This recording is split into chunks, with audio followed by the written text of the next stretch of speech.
Stand by, you're hot. And go. Welcome back to our ongoing coverage here live at the Indiana Convention Center. You do that every time. I do it every time. Yep. Yeah. We are in Indianapolis. We are so in it's Indianapolis. not like So you're last I checked, my brain is not that fried yet. Just for like 8 years in a row, I think you've done it every time. Pretty much. Yeah. Pretty Glad much. I'm not responsible. Yeah. But we are live here at the NFL Scouting Or maybe Combine. you are, Matt. Max Starks, Matt Williamson, Dale Lolley here with you. We'll be here.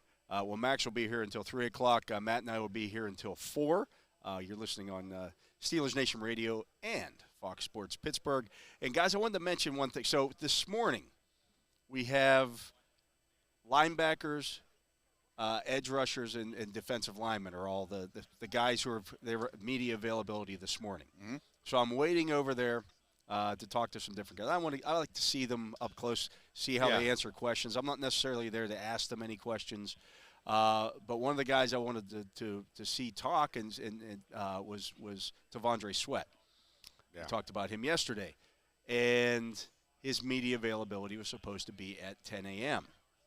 And then the next thing you know, there were about 8 defensive linemen who were supposed to come up, and they all got pushed back. T'Vondre Sweat continued to get pushed back until now he's speaking at 2 o'clock. Yeah. What does that signal to you, Max? It either signals that there was additional testing needed after he went through the battery of tests, because every team physician / trainer has to put hands on every guy that comes through. So you got 32 of those. Which is the real purpose of this thing. That's the real purpose. That was the intent of why we have a combine, right? And so from there, they'll make recommendations about if I want to see additional scans or I need additional stuff. Now they go through the True Medical over at the IU hospital. And the problem is if he needs an MRI scan, well, if anybody's been through an MRI, for one guy, one person, one body part, it could be an hour to an hour and a half. You put 10 guys there, boom, boom, boom, boom, boom, stacks up, and say you go through that, you weren't originally scheduled for a scan, because they have some guys who come in that had a leg injury, like a Jordan Travis. We need him scanned before we even They just send him right over. Yeah, they're like, hey, don't even worry about this. We know. Yeah, exactly. Yeah, gotcha. So when you have the late ads, that's where it becomes a problem. And so if he got scanned, because I had that happen to me, where I had a high ankle sprain, like training camp my senior year in college, and I recovered from it. I was fine, but they were like, "Oh, you had a high ankle sprain? Go get an MRI." I'm like, "What? It's not on my list," because you get the list when you get here, and so that they find new stuff. They find new stuff that they think they want to try, and if one team asks for it, you're getting it. Yeah. And it doesn't matter if 31 other teams passed you and it wasn't an issue. So if one team asked for an additional scan of anything, so I had to go get my ankle scan. Well, I missed my bench press. I missed my complete media availability, and because I was sitting there behind 4 other guys, and it took 6 hours just to get me in, and that's not including my actual imaging time. So it was 7 hours in, and I had this done. It was towards the middle of the night by the time I finally got my scan in. So I think that might be what it is versus anything else. Yeah. This isn't a Jalen Carter situation. No, I've heard nothing like that. Yeah. So I think it's because he got backed up over on the medical side, and now he has to push back and be separate. Because I remember I had to do my bench press with the D line, and I had to do it like the next morning. I say you still get them in. Yeah, you still get them in, but they'll just and they had the list going, and they're like, all right, Starks O-line, jump in here, like between these two guys. And you just get in, do your bench, and then they shuttle you off to go do a couple of interviews and then get back on track with your group, because it's like little ducklings going through here, you know. Oh, yeah. And so you have to be on timing. Anything throws off the timing, they just pull you out of that group, and you just miss whatever it is in the moment. So I think that's not necessarily something bad for T'Vondre Sweat. No. One team could have said, "Hey, T'Vondre, we want to see your knee. We want to see your knee. We want to see your shoulder. We want to see your elbow." And if it wasn't scheduled, then you're behind the line of everybody who already was scheduled. Yeah. So you fall back, and you're kind of first available as you get in. It's it's a show up by appointment, right? And you're like the walk-in. So.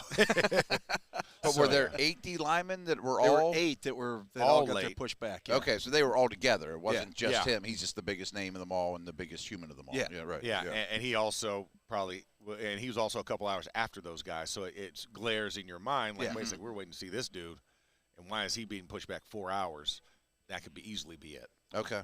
I also always wondered, like, I didn't understand that process of it all, but heaven forbid there's a major car accident in Indianapolis or something today. You know, like, does the combine just get bumped? Or you know what I mean? Do you have any idea? They push that guy to another level 3 trauma center. He doesn't come here. He doesn't come to that hospital. This one is shut down. Yeah, we have another this hospital. Today to get in a car we got to go 2 more miles. Okay, Yeah, for keep that on trucking, one. right? Yeah, keep on trucking because I mean, when you go in there, I mean, it is an intricate system. When you go into the hospital system, there are lines in the ground that are permanently there, and you look. I'm yellow line right now. You look down, you follow the yellow line till the yellow line ends. Okay, now I switch over to the purple line. It's like New York Transit system, right? When you get in the subway, you just get in there and you're just like, and you weave through until you check all the boxes. But if any one person, asks for something extra that wasn't on your list, that's when it becomes a delay because they have everything scheduled out because they get your medical before you get here and they plan out. Okay, we need an MRI of his left hand. We need a CT scan. We really need of to take this. the time on the knee. We need to spin. Well, I need some X-rays.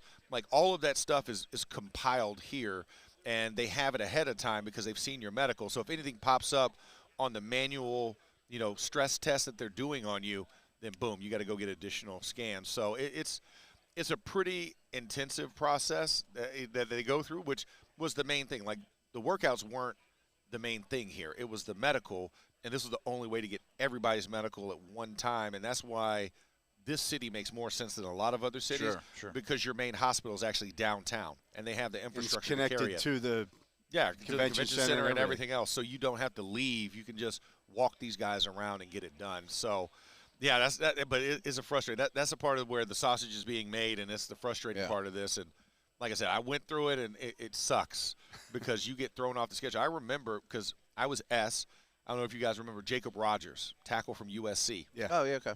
So we're in line waiting to go into the rooms because they have the medical staff split into pods. So you have 4, almost like divisions, right? You have 4 doctors in each room, and you got to go through the battery 4 at a time, boom, you move to the next one. Well, Jacob Rogers is in front of me. Jacob Rogers has a telephone book of injuries because you're holding your medical file. Like that guy's and might get flagged, And so I'm like, oh, this dude's getting a lot of stuff looked at. And so he actually looks at it, and we're about to go to the room. He's like, Starks, just go in front of me, man. This is going to be a while. like Jacob was like, yeah, man, this is going to take a while. Get in front of me. So, I mean, that's just how it goes. So they know everything before you get there. Okay. And then it's the add-ons that really throw off the schedule. Now, how far back on that stuff do they go with you? Like, are they they're looking obviously they know your high school injuries, I would assume. Yeah. Well, because your high school injuries are in your college report. They're in your college report. So they have your entire college report. If you broke an arm when you were riding a bike when you were 7, is that in there? That's in the FBI background check. Yeah. Because the FBI background check, they went back to my 4th grade principal at my elementary school to get a background check on me. I'll never forget that. I was like, I'm sorry, because I just happened to randomly be back home, and she was like, hey, I'm glad everything worked out for you. This FBI agency called and was asking about your character back in 1991. I was like, I'm sorry, what?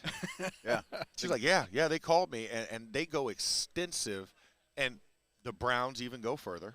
I would say the years with the Browns, the guy in charge of the background check was a Secret Service agent that ran next to President Bush's car. Yeah. They're calling your mom up. Right. How was Max in the womb? Yeah, Was he a rough baby? Was he a kicker or was he smooth, you know? I mean, but that's I mean, it was crazy because, like, my high school AD, he told me, he was like, hey, I just got a call for a background check, and and it's like, and then you also on your questionnaire when you fill it out for the NFL, you have to give character references of people that they can call, and they call those people because this is a job interview. This is a big job interview, and you're talking about millions of dollars being transacted, over this weekend potentially for these guys. So they want to know every little thing about you, and that's why I got to meet the parents' lie detector test when I went with the Browns at the Senior Bowl in 2004. I was like, man, this was weird, but they want to know everything because no stones unturned. That's why I always tell guys, when they ask, hey, what do we do for prep for these interviews? Tell the truth. That's it. Because they're going to find out if you're not. And they already know. 90% of it, they know the answer. Right. They just want to hear you say it and how you're going to present it to them. And it's like because like some guys, like the weed question is always a question, right? Hey, have you ever smoked marijuana? Have you ever done any weed? And guys like, I can't tell them yes because they're going to test me on that. I said, no, tell them because they already know. They already know the answer. Yeah, if you had any infraction, you had any type of written up high school to police or anything, it got expunged. No. They know it all. Get out in front of it. Get out in front of it. Control your own narrative, but don't lie. That's the one thing I tell them. I said, don't lie because they will find out and that will hurt you. So a couple questions arose when you were talking about your time at the hospital itself and you were late and all that stuff. So obviously, or apparently, the medical takes precedence. It trumps all this other stuff. Yes. You're there. You're going to be there as long as you have to be. I don't care if you miss bench, I don't care if you interview with the Colts or whatever. Yeah. So that seems like that's true. You also mentioned Maurice Hurst comes to mind from Michigan. He had a heart issue he knew nothing about. So if that pops up, he's going to be there forever, I would imagine. Yeah. I mean, that's a long day. That's a very long day because an additional battery of tests, and that's why they take the EKGs when you get here and the ECGs because they want to know everything about you. They want to know your A1C. They're gonna do blood draws while you're there. They do it all. They will have a complete bio map of you by the time you're done here at the combine. I mean, a physical that none of our listeners or any of us have ever. We've never had. And I don't care about your insurance or anything else. But it would be to the same level if you're looking for a fighter pilot or an astronaut. Like, that's the rigors that they go through. Now, they don't sit you in a zero-G chamber. That'd be a lot cooler, though. Yeah, that would be cool. That would be cool. We're going to throw you underwater, see how long you can hold your breath. No. But the bod pod that they put you in is a compression chamber to check your bone density and everything else. And you're going to get the EKG, the ECGs. They're going to go, I call it rooted to the tutor. They're at top of your head, and they're going to go all the way down to your feet to know every little thing about you before they make a decision on you. So, do you remember Reuben Foster? Was first-round pick of the Niners out of Alabama. Went later than expected because of character stuff, hard to be around, blah, blah, blah. And what he did here, apparently, I guess he sort of lost his mind at the hospital after being there 6-8 hours or whatever. And was like, I'm done. I can't do it anymore. Yeah. But I kind of get it. I mean, it's not a good look. It's not a great career move. No. But you're asking a lot. I mean, but that's a part of the pressure cooker that is the combine, right? It's the stress. It's an overall stress test on top of the stress test you're going to actually take, and it's to see how do you deal with adversity and how do you overcome that. Like, are you mentally tough enough to deal with the hurry up and wait that is the combine? And when you get thrown for a loop or things change, how do you adapt and overcome? What's your soothing type method to get through those moments? Like, you're in the hospital for 8 hours, and it's like, I need to see fresh air. I need to see outside. I need to do something. I need to walk around.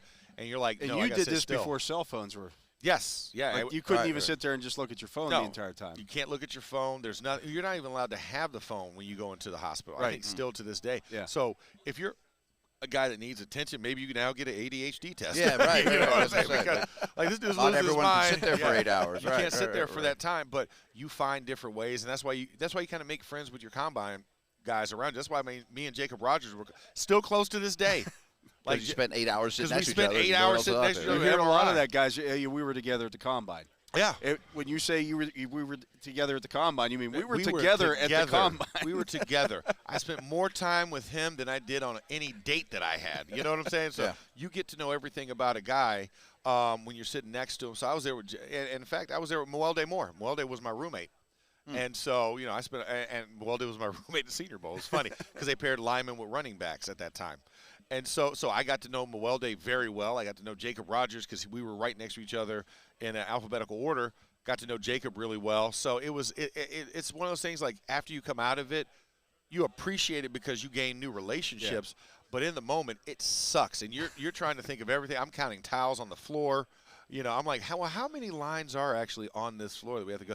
1, 2, okay, and back in reverse. Can I say all those lines in Spanish? You taking the nap's a bad look. You can't crawl up on the couch. Depends on where you're at. Like, for the MRI station, I definitely took a nap because I had 5 guys in front of me. I was like, you're short on sleep. I woke up 3 a.m. for the piss test, right? Yeah. And the day has been going ever since, really.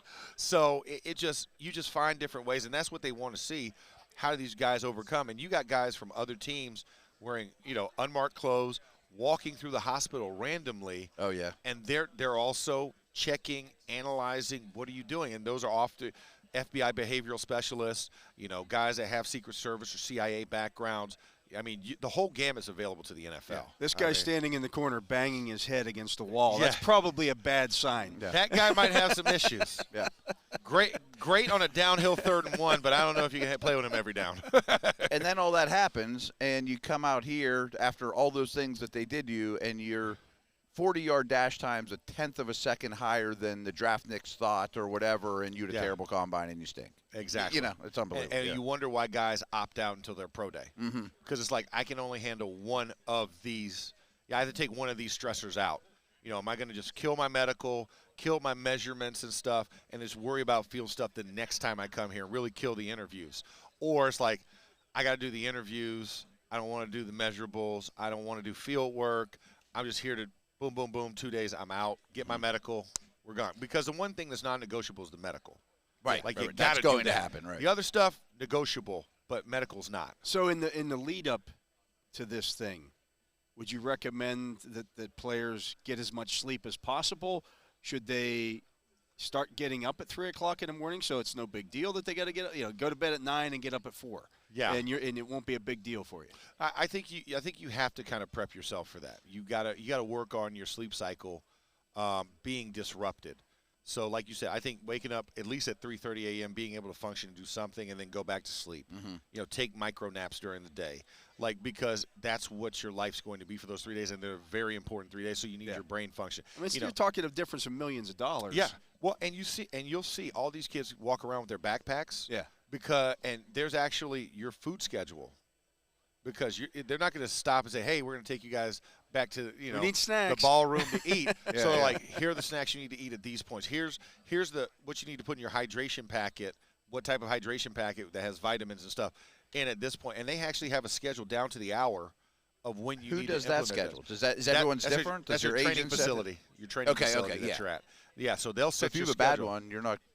No, you're on your own. You're screwed. Yeah. You're running to the convenience store and grabbing Pringles. Not that there's anything wrong with that. Not that there's anything wrong with it, but when you're coming to do this, you want to put in the 93 octane. Yeah. You don't want to throw in the 85 optional with the corn in it. It's a science here, and that's why you see all these different training facilities. As we walk into the convention center, teams rent out these rooms and their clubs, Exos has their own, Bomberino and all those guys have their own, because they come in there, you have your massage, you keep your massage stick with you as well, so you're constantly keeping your muscles loose, because, it's cold in here. And if you're sitting in a place for an hour just being stiff, boom, hit the massage stick, get the foam roller, get a stretch band out, and keep yourself limber and flexible, so it's something that's keeping your nervous system always alert, so that because you're after all not looking that bad. day of sitting. Yeah. The next day is you gotta perform. You got to go 0 to 100. Yeah. And you got to be ready to perform. And normally you're used to cycling up to that, but here it's a lot of hurry up and wait, and you're sitting. And like you said, the medical aspect, that's not training or stretching. That's just a stress test on your joints. So how do I get myself back in a mode where I'm here to perform? Because at the end of the day, that's what you're here for. Yeah. We got to get to a break. Process. Yeah. He is. Max Starks. That. You just explained the whole thing in a nutshell. Yeah. Yeah. I don't ever want to do it. Yeah, exactly. We're good. You need to run a good short shuttle. So he stinks. Yeah. Matt Williamson, Dale Lolley here as well. We are live at the NFL Scouting Combine here in the Indiana Convention Center. Got it right. Nicely done. Yeah. And you're listening to Fox Sports Pittsburgh and, of course, Steelers Nation Radio. We will be back with more right after this. Let's go play some ball.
crazy, the feeling's amazing. We set the stage, go out in the blaze. The stadium's crazy, the feeling's amazing. We set the stage, go out in the blaze. The stadium's crazy, the feeling's amazing. We set the stage, go out in the blaze. The stadium's crazy, the feeling's amazing. We set the stage, we go all in.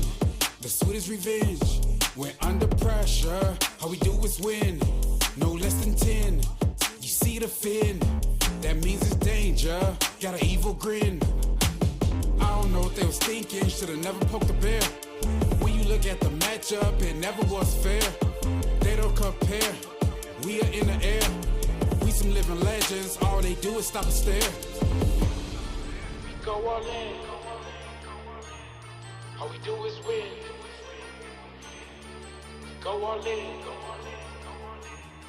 all we do is win. Go out in the blaze, the stadium is crazy, the feeling's amazing. We set the stage, go out in the blaze, the stadium's crazy, the feeling's amazing. We set the stage, go out in the blaze, the stadium's crazy, the feeling's amazing. We set the stage, go out in the blaze, the stadium's crazy, the feeling's amazing. We set the stage.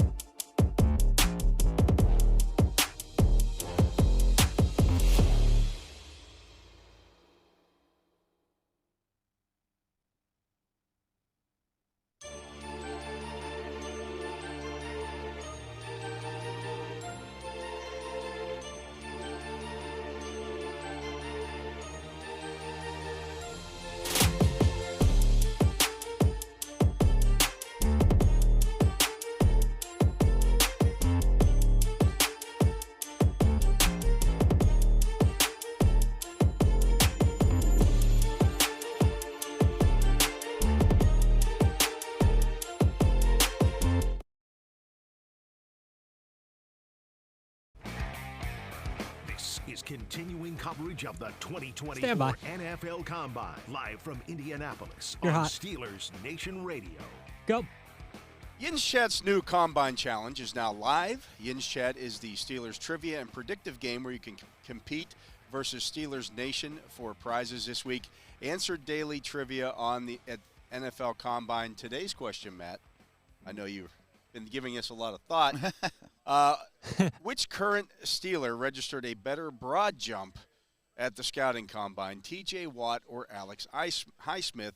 You can answer now with Yin's Chat in the Steelers mobile app for your chance to win a signed jersey of 2023 first-round draft pick Broderick Jones. The questions close on Monday, so you can answer get throughout the weekend. You got a little chance to do that over the entire weekend to win that Broderick Jones signed jersey. Which is relevant for the combine. Absolutely, it's relevant for the combine. Both those dudes are pretty explosive, though. Absolutely. Tough call. So one of the key positions that the Steelers are going to be keeping an eye on, I would think, at this combine, and it came up late in the show when Jerry Dulac was on with Max Starks and myself. Oh, okay. It's going to be cornerback. Right.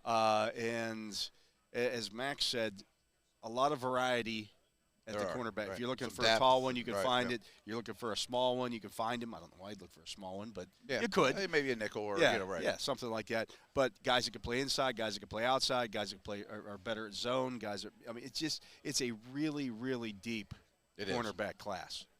I also think there's going to be a suitable option likely at 20, maybe several to pick from as we decipher through. I think there's 5 that kind of stand out as the round 1 guys. I was just standing over your guy's shoulder, and I heard Max talk about the Kentucky kid, Phillips. Andrew Phillips, yeah. And I think he might be firmly in that round 2 range, too. He's expected to really blow up here when he comes.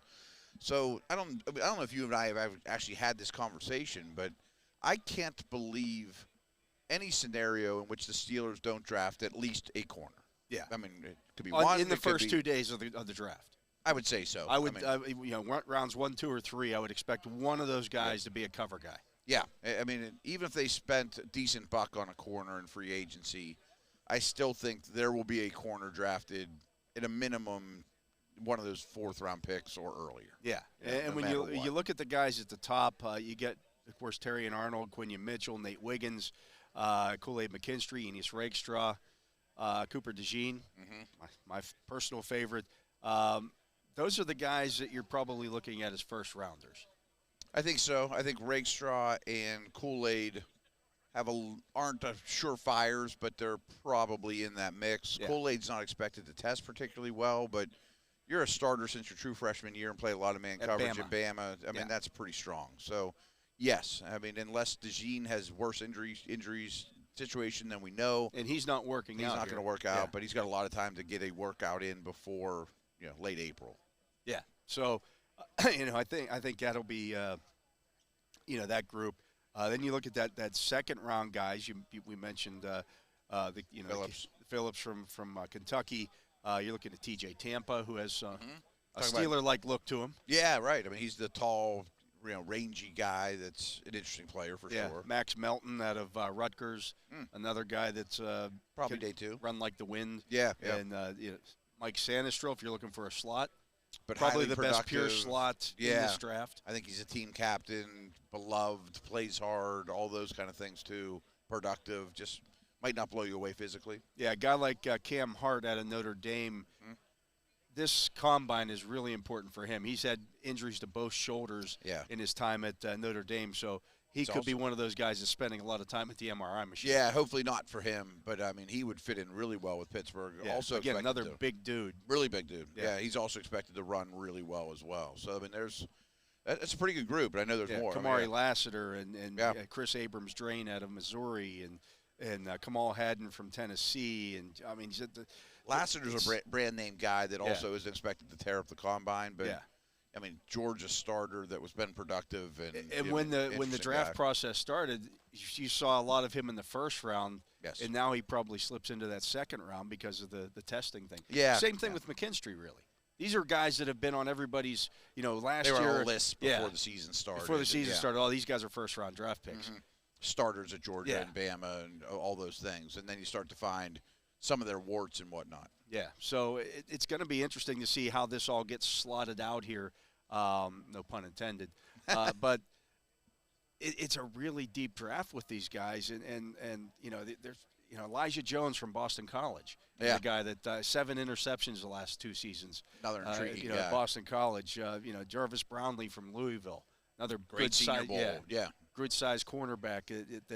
I mean, they're there, and this is going to be how these guys stack out after this. Maybe this guy was we thought he was a 4.4 guy. He's actually a 4.55 guy. But this guy was we thought he was a 4.55 guy, and he was a 4.4 guy. It might be the position group I'm most excited to watch drills, tests, etc. Because there are some clumps for sure. Need some cluster busters to kind of decipher some of them. Yeah, to get some separation in the groupings. Or a guy like Rakestraw that we thought we'd see in the Senior Bowl, but wasn't able to go. So a little more information on all those guys will be real helpful. And it makes me reluctant to say, hey, I would give $12 million for a Tier 2 free agent type. But you don't want to be unbelievably young at corner either. That's the conundrum that you have. We're talking cornerbacks, Max. Just jump back in here. You mentioned Andrew Phillips from Kentucky earlier, and it got me thinking about this whole group of cornerbacks. This is such a deep and diverse class. Yeah. That, I think into that third and even maybe that fourth round, you're going to see some good players at that position available. Yeah, you're going to see a couple of Tier 1 guys go right there in the middle of the first, and then I think that run happens in day 2 because it's like, oh, man, we got these guys. They're all here, and I still have my pick of the litter. Yeah, I think it was somewhere around 10 to 12, the first corner comes off the board, and then it's just going to be corner after corner. They don't usually last no matter what the year. I mean, we've said this before in different drafts, good corner class, it's really deep. They get scooped. Tackles and corners get scooped up quick no matter what. And you don't really see a bunch of them in the 5th, 6th, and 7th rounds. No, they're special teamers or slots. Yeah, exactly. Maybe they're moved to safety or have an injury or Yeah, but fourth is really your sweet spot to really get the last of guys that can help you immediately. Yeah. And the reason why I was late, I was actually talking to Ramon because he actually went and heard Tavondre Sweat speak. Oh, okay. We were on air. And he fell in love with them, and there was a lot of things. I guess a lot of questions about his weight. I would think that's the first topic. The first thing, and Kai's kind of talked about it. And what's funny is Ramon goes over to him afterwards. He's like, "Hey, big dog, if you're producing, don't worry about the weight." but great interview. He said the kid stood up there, answered. There was nothing that came up as far as why his delay was.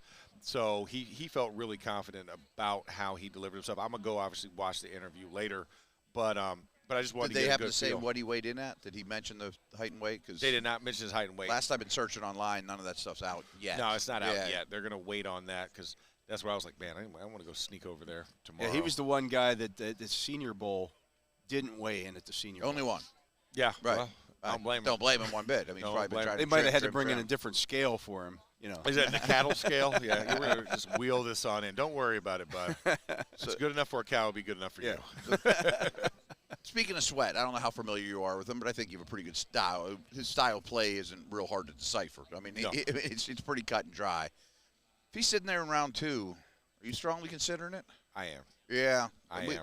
Dale brought it up yesterday, and I've been thinking it a lot the last 24 hours, and I'm like, yeah, sign me up. You know, physicality in that division. That's my sweet spot. That's my sweet spot for him. But he probably doesn't last to 52. I don't know if he's for everyone, but I bet he's not there.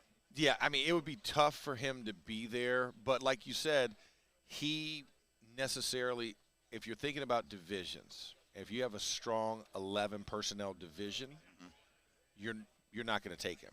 Right, because it's sub downs, and you don't want to end up like the Eagles with Jalen Carter and Jordan Davis in consecutive years. They're sitting on the sideline drinking Gatorade, gaining more calories, right. not sweating. You know what I'm saying? So, but I think for the Steelers, his versatility fits our style and our defensive complement. That you could say, yep, I like him. Now, AFC South, I think, is probably a division that would look at him because of the amount of running and because they do play a little bit more base and 21 personnel. So he would be attractive in that division. I don't know how attractive he'd be in the AFC West, but he would be attractive in the NFC West, you know, because Niners.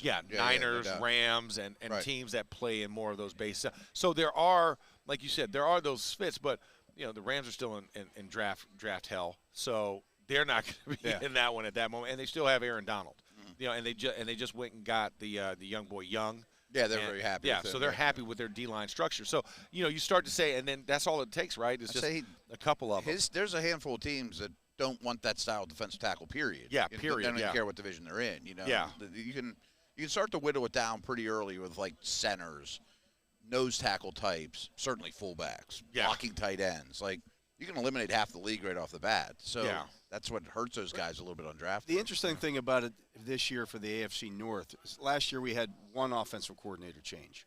Yeah. Down in Baltimore. Well, now you've got Ken Dorsey coming in Cleveland. Yeah. You got Arthur here in Pittsburgh. If you're the Cincinnati Bengals, for example, who also lost somebody. Who lost it. Now their play caller is their head coach, but they're still going to have a new offensive coordinator. Yeah. And the Ravens only swapped out last year. Yeah. So if you're, let's say you're Baltimore, you're looking at this. Okay, what's Cleveland going to do offensively? What's Pittsburgh going to do offensively? And how do we adjust to that? Yeah. That's gonna be a big question, right? I mean, and you're trying to figure out, okay, well, what's this guy's philosophy? Because Cleveland, as we sat here and had Tony Grossi, right? Tony talked about Ken Dorsey and the lack of run, but yet you got Nick Chubb coming off of injury, and you're a great team offensive that's known line for the run with a great offensive line. So what are you going to do to bolster that image, or are you completely blowing it up and changing it? That's going to be a big question. Yeah, they're going to be a huge, 11 personnel team. Exactly, because they haven't great receivers. Yeah, they haven't. They haven't had the receivers, and like you said, if you're looking at a receiver in the draft, that's going to be your first signal. Like, okay, we're trying to make a shift here to fit it to Ken, or does Stefanski say, no, we're still staying with the same principles? We're going to run first because I got way too much money tied up in here, and our GM has way too much tied up in this offensive line, not to let them shine, not to let them go win us a game and control the line of scrimmage. So I think for the AFC North, it's unique that we have those guys, because think of a DJ Reader and how much he plays in the defense structure for Cincinnati. Justin Madubuike, how much he plays in the Baltimore, structure as well. And, of course, Myles Garrett. And they need a D tackle. They want one And that's been an issue. They gave for Tomlinson big money, who's a nose tackle that's type. right. I mean, so run stuffer, I think our division's one that still wants those guys and covets those guys. You don't want Devondre Sweat ending up with the Browns. No, you don't. No, you do not. So you might have to play leapfrog. I mean, examining the Bengals and Ravens offense, even maybe there won't be a lot of changes. It's the same people in charge from last year. However, the Bengals are probably going to lose Boyd. Yeah. I mean, they're bringing back Higgins, it looks like. But are they going to live in 11 like they always have? I bet they will, because that's what Burrow wants to do. Yeah, that's where he's at his strongest. And the quarterback and the head coach is the same. But it's not going to be as strong a receiver package, I would imagine. But the Ravens, to me, are more interesting because they went to more 11, a less 13, that type of thing. But all of a sudden, Likely and Andrews are really good players. They may go back, and Ricard's not going away. They may even go back to heavier stuff. And I think the Steelers are going to go back to heavier stuff. Yeah, and it would be smart for them because you saw what happened in 11 personnel against the Chiefs. Oh, yeah. They got destroyed. Yeah. So I think they're going to be Odell be back. Probably not. Yeah, probably not. And you'll probably go get a receiver to complement Zay. But you still have Likely and Andrews. They need to play. Who can be your number 2 receiver if you don't get that Odell type. So, I mean, there's a lot of turnover, but it comes back to we need to run the ball, and when weather starts to permit, because all of us have open-air stadiums, and we all play in December now. Like, division races are won in December, and we're playing each other in 2-3 week spans of each other. So I need to have this ready. I can't just throw it together at the last second. So that guy is very important to them. And so, yeah, you're probably competing with a Cleveland, as well as you're looking at AFC South teams that are going to want to do that. They want to utilize the same exact approach. So, I mean, it's going to be fun. But I think he is in that mid-40s to early 50s range is probably the sweet spot for his type, because I think – he's not a first-round pick, and you're not going to be able to justify a nose type being that, but he's a very valuable second-day pick, and especially earlier in this draft. So that's why it's going to be important to see how he does. Is there any ding against him out here in the next couple of days that could possibly say we can get him at 52? The thing that you don't never know, really, though, and this has really hurt Jordan Davis since coming in the league, and you kind of alluded to it. Hey, we were all intrigued with Jordan Davis coming out. Would he be a good Steeler? He went right in that range. A lot of people mocked him to the Steelers.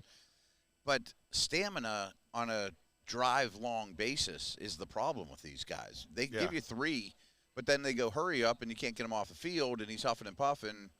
That's a hard thing to decipher, because how often did he have to sustain a 12-play drive where they're running right at him or making him pass rush time and time again at Texas? Pretty rare. Yeah, I mean, right. You haven't seen it. No, I mean, you got a lot of run. But, I mean, he was also in the Big 12 where they did pass a lot. Yeah. So, I mean, the resume's there. And I watched him against Oklahoma State, and Oklahoma State was a run-first team in the Big 12 championship game. And he was in there for a majority of that time and absolutely gave Ollie Gordon everything he could handle. And Ollie Gordon was the #1 rusher in the country last year as a freshman. So there are samples when you look at it. Okay, he's in it for it. But like you said, the NFL – it's different. Guys are just as big as he is on the other side of the ball, and they're pushing too. How does that work? But I think that will come down to his stamina, how he runs, how his short shuttle quickness is, and can he recover from the first to the second one. Like, those are things you're going to be looking at. And then, of course, you're going to want to see him run on his pro day, like when they have all those drills, the D-line drills, and they're getting him the battery, and all those D-line coaches are there. Breath and Hey, how does he deal with his breath? Is he a guy that recovers quick? How's his heart? The EKG. Is going to be important as well. Tool. That's a scouting tool as well. So there's our other implementations to check that for those guys. But I think Jordan Davis, you fell in love because you're like, holy crap, this dude is a moving mountain. And you're he ran so well in his 40, and he ran his 40 so well. You didn't think about, okay, we've got to keep him in condition. And I also blame, strength and conditioning coaches also have a say in that. Oh, no doubt. Yeah, it's like, hey, are we getting this guy on a regular running routine to make sure he's ready from week to week? And when the weather gets colder in November, December, is he Georgia, as Texas active? guy? Are they going to be used to it? Are they used to that? Whereas you sweat year round, you don't sweat in Pittsburgh as much. And trust me, me and the offensive line, we had those long conversations. Hey guys, we might need to go ahead and get in the sauna just 30 minutes before meetings, and then let's have a sauna session afterwards, because we're not burning the calories we were outside when it's 30 degrees out. And I do think Sweat, I have to double check it, but I think he's played a higher percentage of snaps than Davis did his last year at Georgia. 'Cause Yes. they had Carter, they had Wynn, that were first-round Well, picks. they had Brinson as well. Yeah. So I mean, they They had were winning by 100 at the end of games sometimes. Yeah, so you he know, didn't right. have to play, whereas Texas was in dogfights all season, even including the Big 12 championship. So he had to be in those key moments. So I think he does have a higher split, especially I would say second half split over a first half split. I think he has a higher propensity. Because like I said, the Big 12 championship, he never came off the field, it felt like. Yeah. So maybe he has it in him. Yeah. Right. I'd be really intrigued in the second round for the Steelers. Yeah, it's interesting, and then maybe then you look at the cornerback in the third round if he didn't take one in the first round, just to get us back around to what we were originally talking about. But that's fine. Yep. Yeah. We'll cover it all here. Nothing wrong with two big guys in the first 2 rounds, just saying. No, you can't never go wrong. Yeah. Game is still won in the trenches. Every day, and that's why the Super Bowl was made, right? I mean, you look at the Super Bowl game, O-line and D-lines were at a premium in those two, and that's what the difference in the game was. Absolutely. He is Max Starks. You're Matt Williamson. I am. Dale Lolley. We're still that's still the way this works. We're still here. We're still here. We're going to take a break. We'll be back here with more ongoing coverage from the NFL Scouting Combine here at the Indiana Convention Center. You're listening to Steelers Nation Radio and Fox Sports Pittsburgh.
Welcome back to the NFL Scouting Combine. Max is hot, apparently. I mean, well, Brian said I'm hot, and I said thank you. I know There you that go. I always, already. I always want to. Hottest. I've been wanting to do that forever. Every time he does it, because he always comes back and says, you're hot, and I'm like, so are you. Yeah, Yeah, see? I'm like, I know it. I sure am. It's like, you got it right. Sizzle. No, you're hot. Yeah, got that right. Yeah. He is Max Starks. That is Matt Williamson. I'm Dale Lolley, and we are That's live. why they put us on video now, dude. That's right. Give Trust the me, people that what ain't they the want. reason. It only took 20 years of me being in the video and media to get on video, so I think I took that as a hint. So anyway, the this cornerback class. You mentioned Andrew Phillips from Kentucky. Anybody else in that second, third round tier that you're looking at that you like? There's Tampa or Lassiter or because like Kwame's son is one that's intriguing to me. the Hart from Notre Dame's interesting to me Hart, too. yeah, Hart's another good because I mean like it's so deep. Like all of them kind of make it, like whoever you have in your top 10, and it's just kind of mix and go. But all of them kind of all fit the mold. I mean, because that's the thing. Because they like could use a today. slot too. They don't have to be 6'3". We don't need an outside cover corner. Like a slot corner is just fine. Like a guy who could play nickel and a guy who's flexible that could be a box dime guy for you. Yeah. You know, we could use that guy because you can never have enough of those guys. And regardless of wherever you line up, Pat Peterson, it doesn't matter. You're always going to need a younger guy, and you got to impart that knowledge on him. So, I mean, there's probably about 7, 8 I could think of. The way I'm looking at the defensive backfield is because you have Minka and his extreme skills, and you have Porter and his extreme skills, as well as Trice and Rush, who I don't want to put too much faith and stock in, but I'm glad they're part of the mix. You know, they're, to me, the whipped cream and cherry on top. Yeah. But I just want defensive backs now. You know, exactly. I mean, like, we'll figure it all out week to week. Give me Cooper DeJean. He might be my slot this week. He might be a safety this week. He might be an outside corner. Give me Jeremy Chin from the Panthers. He might be an in-the-box safety. You know, just give me defensive backs, and we'll figure it out as camp goes along. Well, and they'll put a structure in to get those best guys in there. Whether it's more of a zone scheme or whether you want to match on one side, zone on the back side. Like I don't need 2 lockdown corners that are in the mix That'd be every tremendous. single play. But that's give me another not gonna Joey turn it Porter. down. Right, I'll take it, but if you take Joey Porter 2.0 at 20, sure, sign me up. That's a great luxury, but it doesn't have to happen. It doesn't have to, and it's not a necessity, especially the way the game is played now. Yeah. I need guys who can play in those areas because, I mean, you have a lot more sophisticated structures, right? Even when you're trying to bracket certain receivers, you're doing it in a lot of different ways where those safeties and corners are playing off on zones in and of themselves. So if I have a guy who's smart and athletic, we can live with everything else, right? But let's just get the defensive back body type in there, and also make sure he's not scared to tackle. You mentioned the Oregon guys. You had some Oregon guys. What do you think of Kyrie Jackson? Kyrie Jackson, I like him. I'm not in love with him, but I think when you're looking day 2 for him, I could fall in love with that idea. I mean, that's another guy that's 6'3" and 200 pounds. And yeah, but my only thing is like in the AFC North when it comes to we're running outside zone issue. That's where everybody's tackle now. I mean, yeah, they can't. But he didn't really tackle big bodies. He didn't have to tackle Joe Mixons of the world. That actually was my point. Now is these coordinators have gotten so good at attacking poor tackling corners. Oh, sorry, yeah. I mean, that's the what league has changed a lot, and that's where I think that's where I was agreeing with you. Yeah, so that's where I like Kyrie. I don't trust him in that respective. Even like I didn't completely trust Joey. I just knew Joey wasn't going to turn it down. Mm-hmm. You know what I'm saying? But I don't know if he makes the Antonio Cromartie type of business decision in that situation. Because you can't do that in today's league anymore. Well, you can't do that. But in they're college, going to run Nick Chubb at you over and over and over. Derrick Henry over and over and over. But, and the way he played, they weren't running at him. He was always in coverage, and he never had to do really run support because teams didn't really run on Oregon that well. Yeah. And even for Oregon State, who a year before bludgeoned them, Oregon State changed their idea of that because Jonathan Smith had left, and they became a passing or between the tackles running only. So Kyer Jackson never really got tested. So that's where I'm at kind of a miss. I don't know how well he can do in that situation and run support. That's one of the hardest things in the scouting world is when you don't know. Like, he was never asked to do it. Maybe I saw a flash or two here and there, but that doesn't mean, okay, I've seen it in him once or twice, but if he's never been asked to do it, I have a hard time investing in those guys. Yeah. But there's always a cost, there's always a price where it's, the best move. Yeah, where we got to take advantage. Like I said, 6'3" corner that can cover on the outside. I saw is Andrew really Phillip do it. Right. Yeah. I saw him do it in the SEC, and I saw him not turn down. And I watched running backs try and get to the edge, try and press him, and he was right there. So, like, I've seen him do it, and I feel more comfortable. Like you said, Kyer Jackson. I watched a lot of Oregon tape, didn't see a lot of tackling on the perimeter edges by him. Wasn't asked of him. Yeah, because it wasn't asked, because he was off in coverage running with these speedy receivers from USC and Utah and everybody else. So do you worry about that with a guy like DJ James from Auburn, who's at least he's thin. SEC. Yeah, at least it's SEC, like you said, and he played against Alabama. I did not watch that film. That would be the one where I was like, if I'm going to see what he did, turn on the Iron Bowl, because that's the one that we know it's a mano-a-mano, and you're measuring. Because Levi Wallace was a 170-pound cornerback. Yeah. But he would tackle. He would stick his face in the fan. Yeah, absolutely. But not all guys are – not all they're guys just are not built like that way. Yeah, it's a mentality thing. And I think maybe because he was at Auburn, maybe he does have a little bit more of that in him because, let's face it, you were the whipping post of the West last year. You know what I'm saying? And you're gone to your third coach, in 4 years. So maybe throughout that kind of changed his personality, but I didn't see it from him. A guy be but kind of like you were interested saying, if they saw a weakness in it on tape, Saban's going to go at it over and over and over. Saban's going to go at it. Lane Kiffin's going to go at it. I mean, all those coaches. LSU, Georgia. I mean, all those guys. All of them are like, we're attacking your weakest point. I'm not going to run at the teeth of your defense if you got two really good D tackles. I'm pressing your edges. Yeah. And then if the edges don't work, I'm going even further outside, and we're just going to run. We're just going to run sweeps and outside toss zone. But if you are a 6'3" corner, like Jackson, and you're a great cover guy, and you're mostly on the perimeter, there's still value there. There's a lot of value. I mean, they're going to make you tackle more than they used to, but still, stopping the pass is very, very important. It doesn't mean he doesn't have value. You're not going to get drafted. And then you make sure he's a sure enough tackler because you don't want to get tight end ISO either. Right, you run twins to one side, and he's playing the other outside corner, and because he can't play inside. Now I got Pat Fryer with a Darnell Washington on me. Yeah, you know what I'm saying. Yeah. And is that guy going to box me out basketball style? So I mean, there's a little bit of nuance there with those guys. But like you said, at the end of the day, I need you to stop Jamar Chase and T. Higgins. We'll worry about the other thing first and foremost, and then whoever they deploy in Baltimore, and that's where I worry about it more. Because if it's Isaiah Likely and Mark Andrews lining up in an ISO because you don't have a number 2 receiver. Right. That's where it comes into play where it's like, okay, now we got to play a little more chess than we would normally do. And I think the Ravens are going to get a new back. I mean, yeah. It might be Derrick Henry. I mean, it could be their second-round pick. I mean, I don't think it's going to be Dobbins or Edwards. They're both up. They're both up, and neither one of them have shown me anything that says this is a threat. And I know they have to keep those and guys, Monken wants to get the run out of Lamar.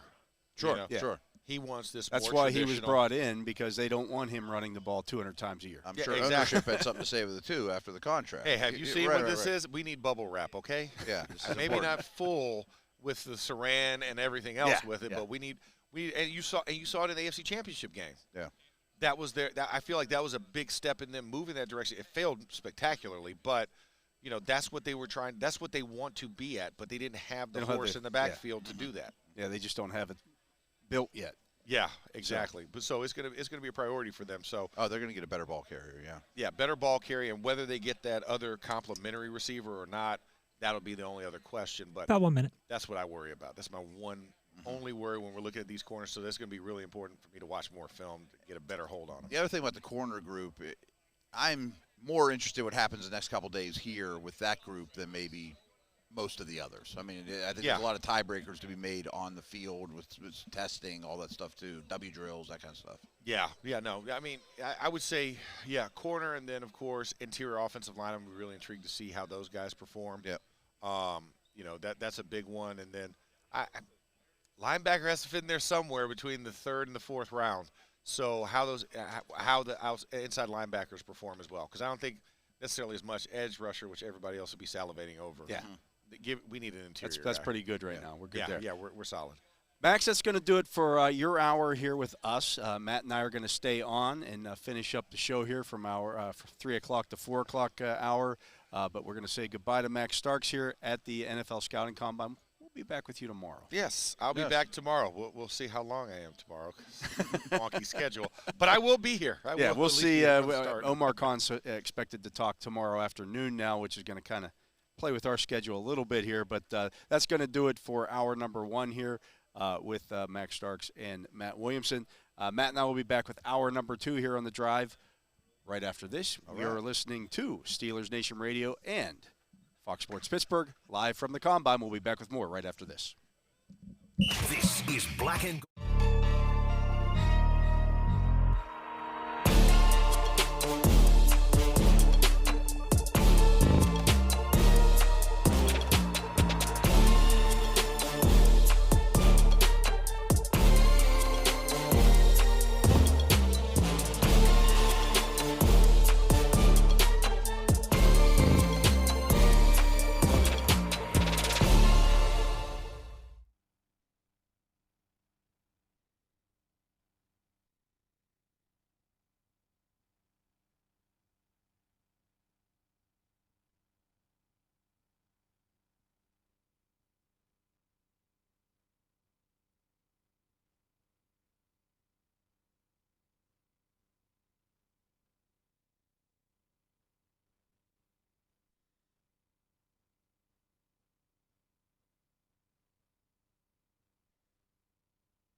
welcome back to the NFL Scouting Combine here in Indianapolis. I'm Dale Lolley. He is the Matt Williamson. Why, thank you.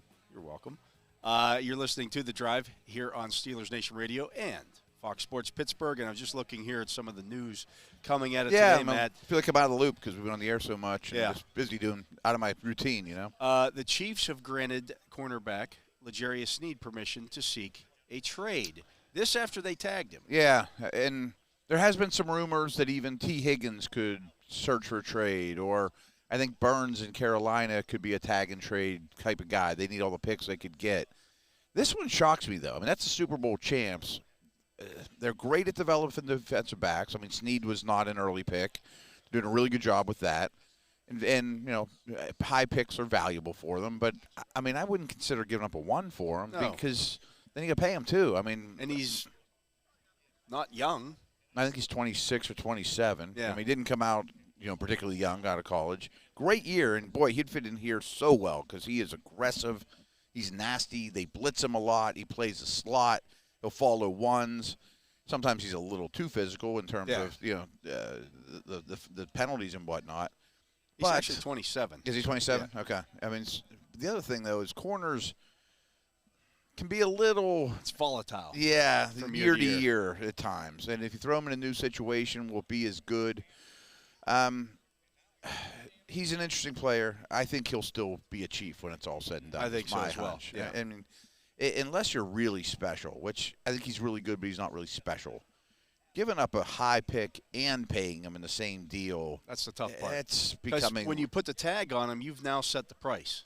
He's going to get at least that. He's going to get at least that. Right. And whatever team trades for him is then going to have to give him a new contract. At least, a 2 or 3 year deal. That's going to include that $20 million jumping off point. Yeah, that's your jumping off point. And maybe a first-round pick. Yeah.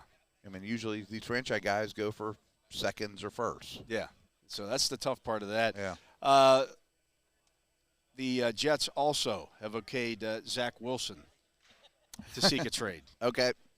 That's swell. I mean, I don't think you're going to get anything back from him at all. I don't know if they'll even cut him or what, but I don't think that they'll cut. I mean, you probably look at maybe somebody would swap, we'll give you a 6 for Zach Wilson and a 7. Yeah, something like that. Because, I mean, he makes money now, too, as a top 5 pick. I mean, just because he's young and on a rookie deal doesn't mean he's free. People liked him coming out of school, and he has not had the easiest thing to deal with. I mean, I always like to give those early picks more and more of the benefit of the doubt than they probably deserve. I mean, his play's been poor. I'm not suggesting at all he's a Steeler. I didn't love him coming out, though. I thought he was way overdrafted when he came out. But I'm not at all suggesting he should be a Steeler. But Mac Jones, Sam Darnold, Jameis Winston, some of these dudes, some of those are too old. But some of those guys, one of them might reclaim their career in some way, shape, or form. It's possible. Stranger things have happened. Stranger things have happened. But, so those are the two of the big things that come out of today.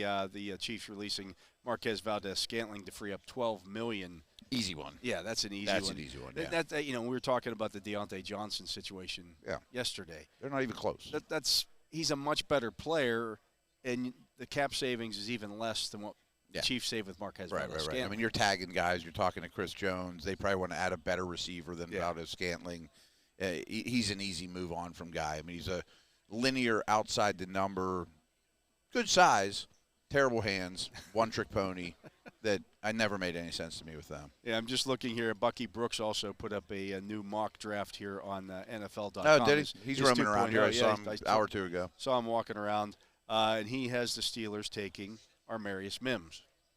I would totally understand it. I mean, I think he's going to be a guy you salivate over, especially if you're an offensive line coach, when you watch him do his drills.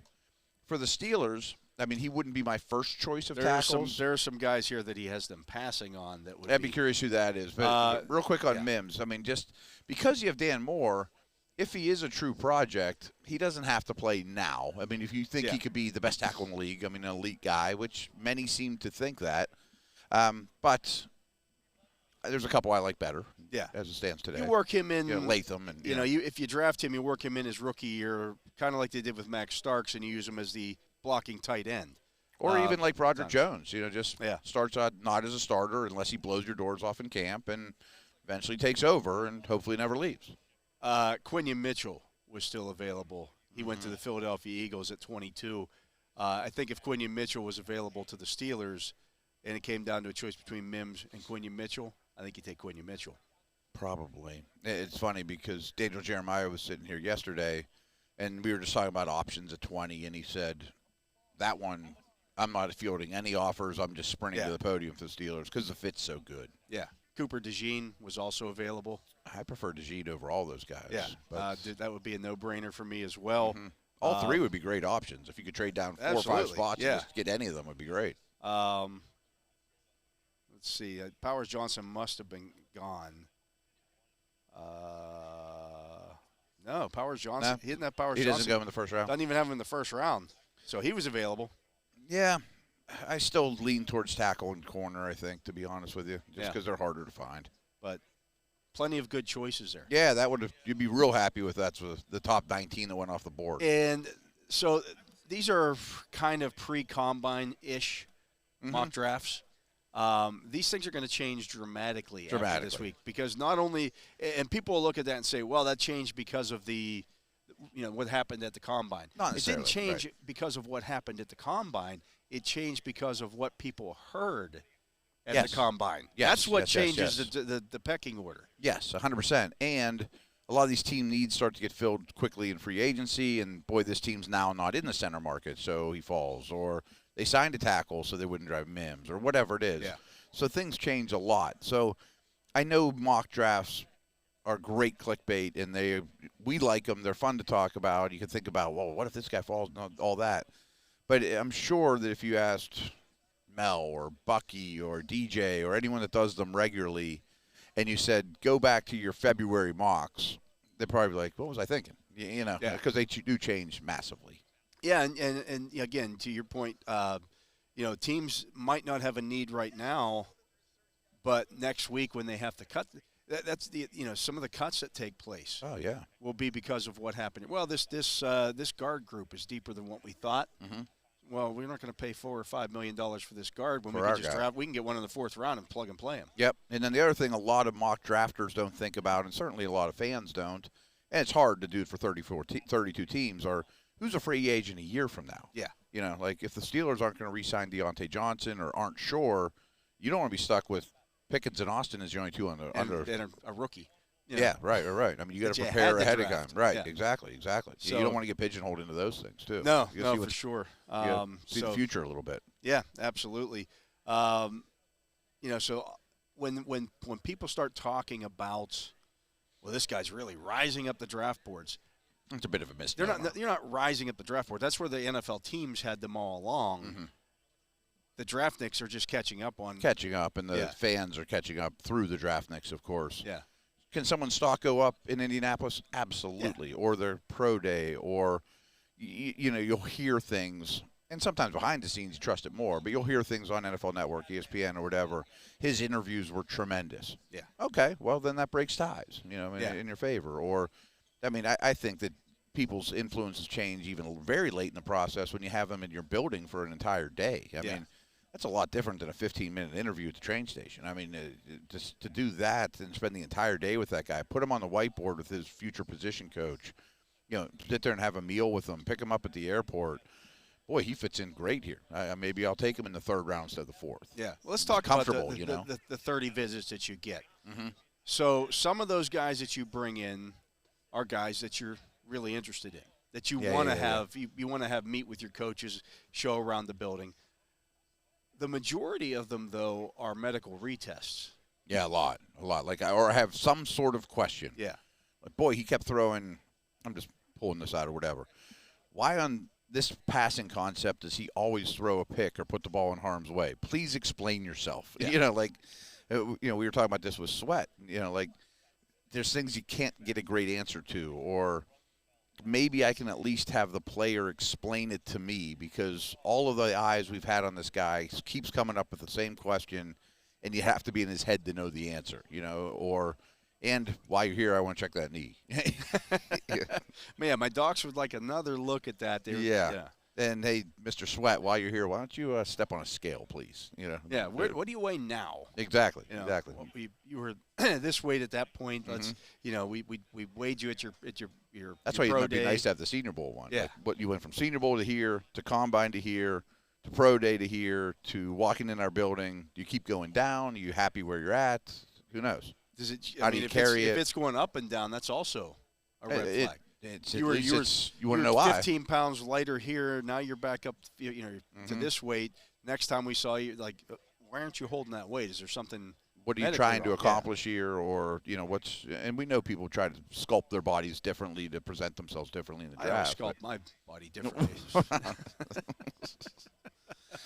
But no, there's still a lot of work to be done. But most of it has been done because they're not playing football anymore.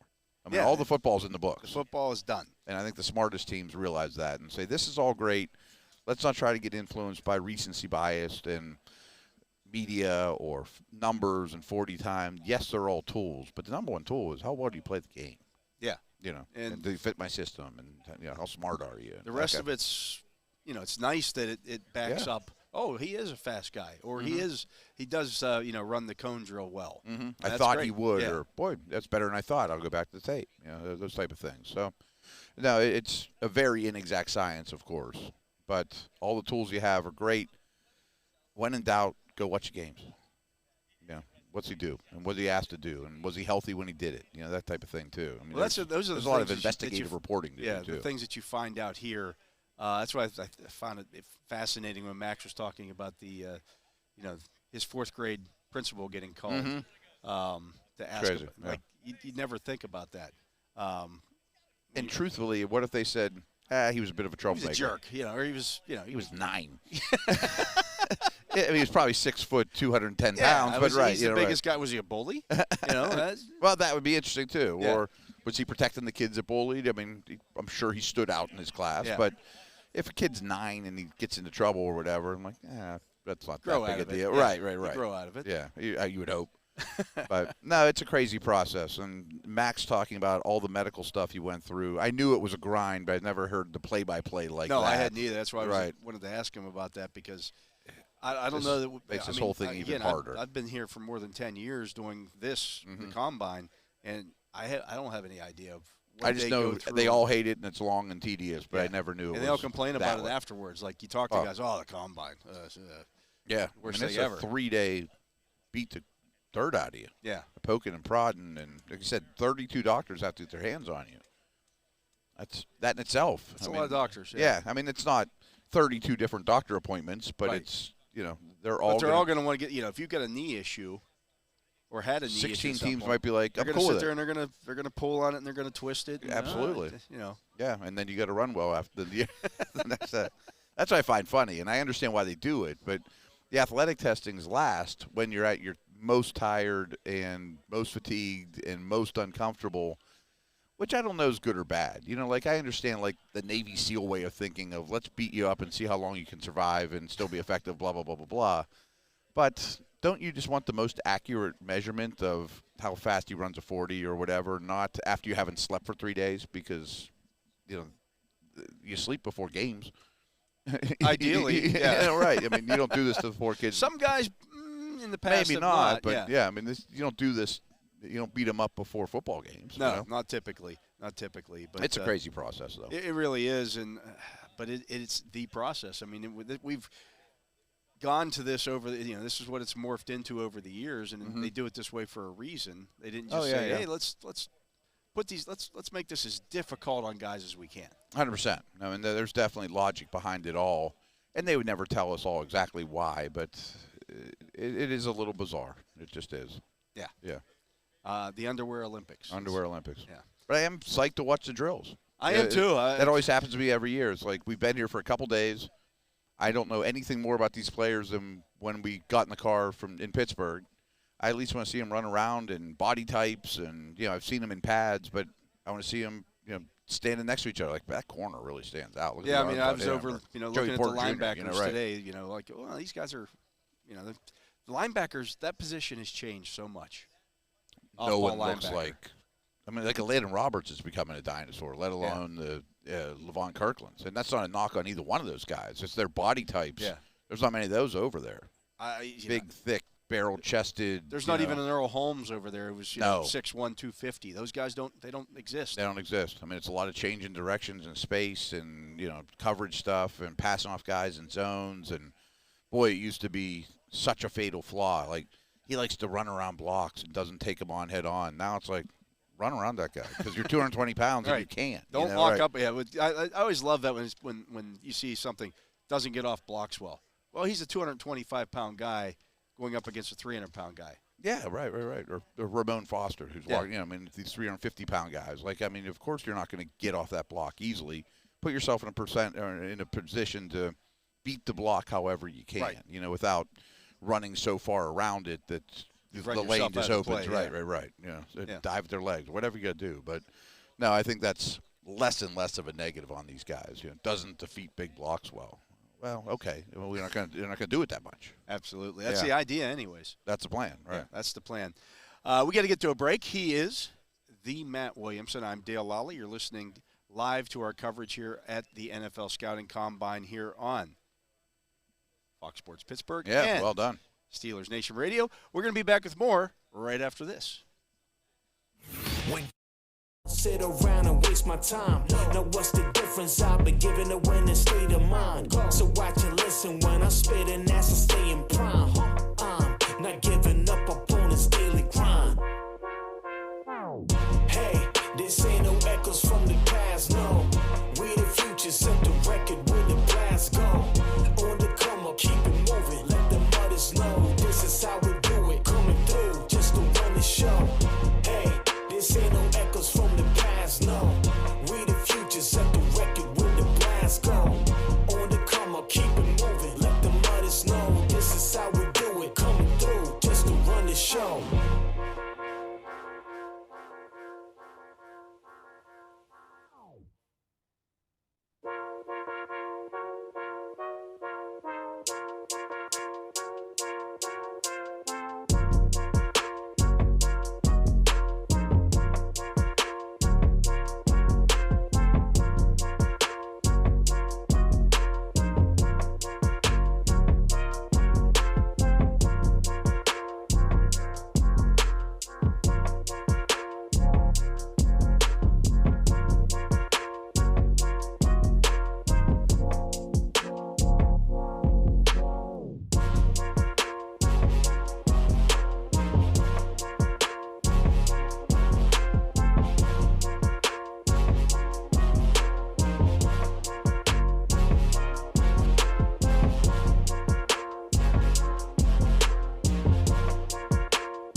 We are live here at the NFL Scouting Combine on Steelers Nation Radio and Fox Sports Pittsburgh.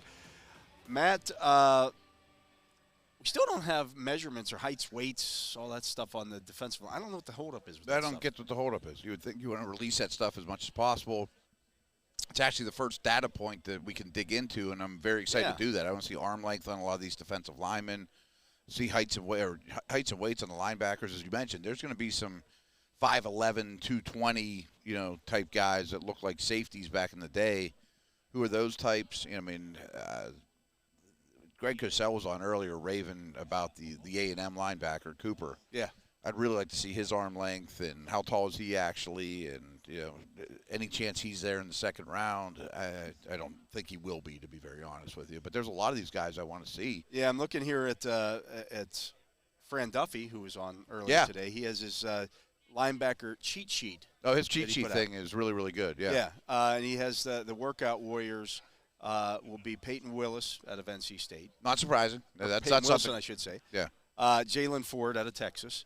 And he is a bigger dude. He's 6'3", 242. He's one I bet we could get a little warmed up to, because I know these are mocks and things like that, but usually he's like a 4th, 5th round pick in that neighborhood, where maybe you Steelers sitting there with their 2-4s, like, oh, I'll take him right now. You know, with a decent workout. And Fran thinks he will work out well?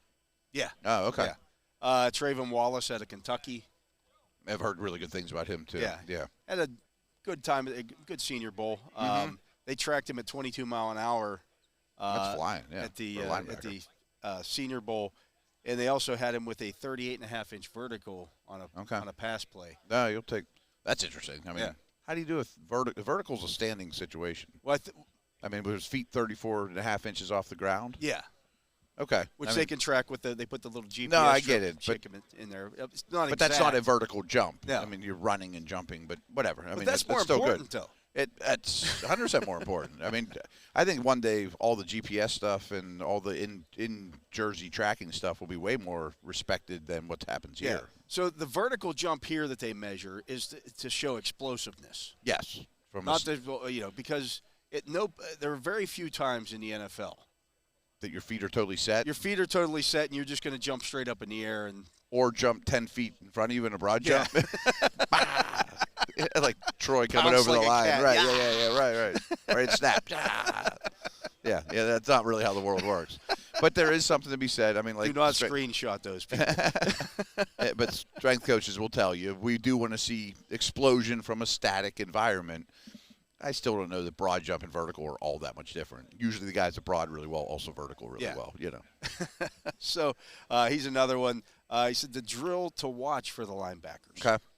You want to see defenders flip their hips without losing much speed. So that's that forward-backward drill that they do. Which is more defensive back type of stuff. Yeah. Which is what they're asked to do now. And then you want to see after the linebacker flips his hip, you want to see a strong burst to the catch point. Can they change gears? Or are they a one-speed type of player? You also want to burst. You also want to see him be able to catch the football in that situation. Doesn't hurt. I mean, it's a little sugar on top. Yeah. Do you fight the ball?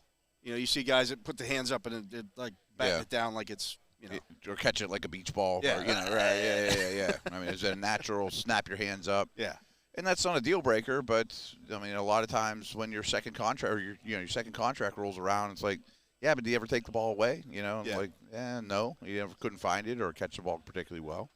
Some of the guys he thinks will stand out in those drills. Okay. And this one I can't even begin to pronounce this.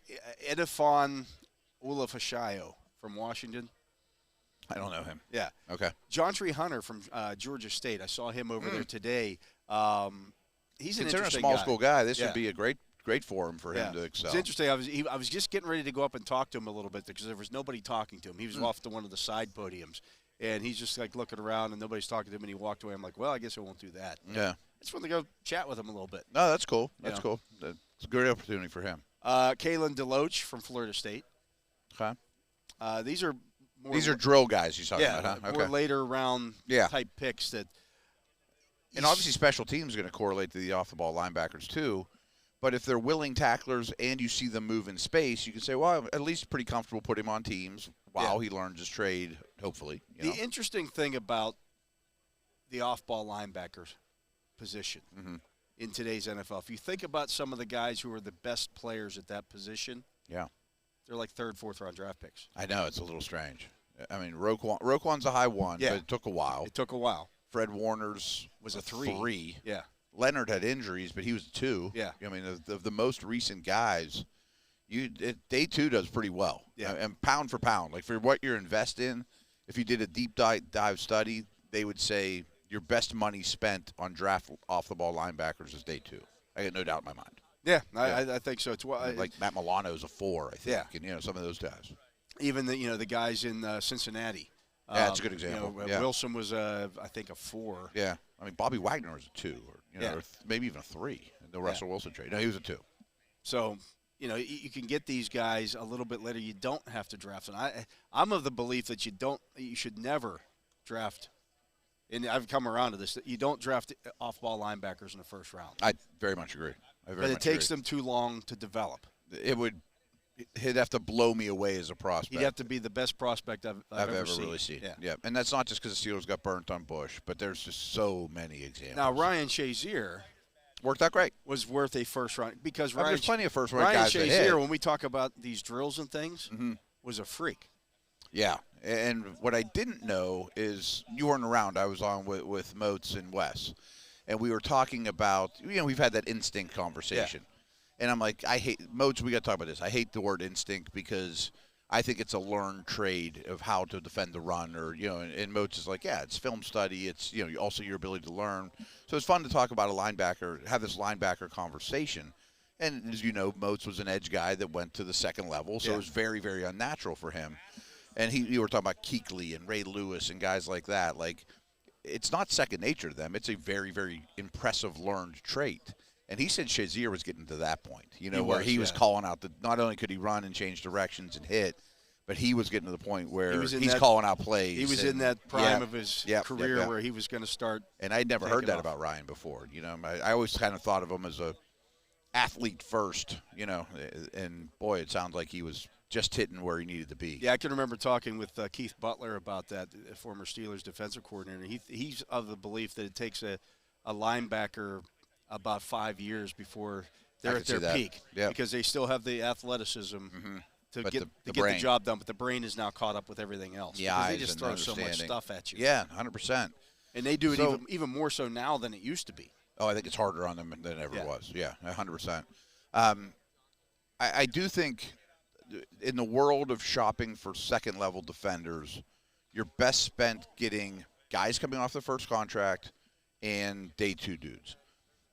After that, you're probably lacking the athleticism. There's something. They're probably a special teamer. Yeah. I mean, maybe you hit one out of just like any position. You're going to hit some here and there on day 3. But I would not invest in day 1. That seems like too extreme, and you're ignoring a premium position.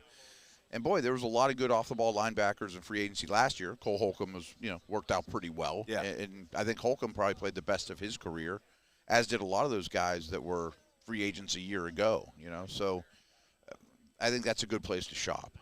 Yeah, we'll see if the Steelers go that route. The problem is, no matter who you talk to about this kind of stuff, well, you need to do this, you need to do that, you need to do that. You only have so many picks. Yeah. See, that's the thing is I love being on the air with the other folks from SNR, and we all have our own ideas when we come together. But, yeah, they need a D lineman. Yeah, they need a linebacker. They need 2 corners. Yeah, they need 3 safeties. Like, well, there's only so many. They only give you so many picks. Yeah. Right. I mean, so what to me, the real, not the talent, but the real art of it is how do we choose our own adventure path that, okay, I can pick from this pool, and chances are I get one. Then I can pick from this pool, and then draft comes around, and I've chalked up 4 of those needs are already gone. Some signings kill 2 birds. Yeah. Depending on how it is, or who else you have on your roster. But it's easy to sit here and say they weren't good enough at linebacker. I'm like, okay, well, write me a story of how I get my linebacker, and they'll be like, oh, okay, you draft him in round 1. I'm like, well, then you have no one at corner, right? Or you have no one at center, or whatever it is. Do you fill the linebacker need by improving your defensive line, and then nobody gets to the second level? Yeah. Okay, the linebackers look great. Yep, and we were talking about this earlier too, like maybe Mark Robinson or Spencer Anderson or somebody we haven't seen a ton of. They have high hopes for, and there are guys that can – everyone's allowed to get better, as you always say. I mean, these late-round picks, someone's going to get better that they might say it's his turn to step up and at least be in the mix. Yeah. We'll see. Yeah, you just don't know at this point in the year. The expectation is that the guys going from their first year to their second year are going to take that jump. You would think so. But you've also seen cases where guys, Bud Dupree. Mm-hmm. People were ready to ship Bud Dupree out of town after his second year. Oh, he's terrible. Terrible pick. Yeah, right. And then all of a sudden you start looking at it and goes, no, he's starting to make some plays here. Mm-hmm. Year 3, it's like, I can remember, writing at that point, I'm like, Bud Dupree's starting to, they're setting the edge better. He's not running past the quarterback as much. Yeah, the more and then by year 4, it's like, what's going to we're going to lose Bud Dupree. What's going to happen here? Yeah, all the people that were, and hey, it's a first-round pick. It's a different scrutinization. Yeah. I mean, people were, Justin Matabuke is a great example. Yeah. I mean, like, he was okay. He's coming along. He's taking a step every year, and then he takes a leap. Yeah. And it's like, well, we got to franchise him now. But Yeah. that's what you wanted. That's why you drafted him the way you did. You didn't think he was a polished project. I mean, the D-line coach had something to do with it, too. ESPN Pittsburgh is your home. I don't You know what didn't that hear was. Sorry, that's on me. Oh, no problem. We had a little technical error there, but we're good. Tends to happen from time to time. All good. Recover. This is what happens when, we have people back in Pittsburgh. No offense, they're working hard as well, and we're here, and just remotes. Yeah. That's got a lot of the kind wires stuff and that stuff here, happens. too. I accidentally knocked us off the air yesterday. Luckily, it was during a commercial break, and I figured out how to get us back on. So I shouldn't start enough. banging away at this Do computer. not do and that, yeah. Start surfing the net. Yeah. That would probably be bad. Okay. Yeah. So, what were we talking about there? Developmental players Yeah, and people so, get better. And we were talking about DeMarvin Leal. Leal's a great example. Maybe he's ready for that step. We just don't know. I mean, you don't know. And I think some of the problems arise. The guys every year when you show up at training camp, this guy lost 15 pounds. Well, that guy gained 15 pounds, and you never know exactly. How's that going to affect a guy? And is that from the team saying we'd really like you to bulk up and play more interior or whatever? Yeah.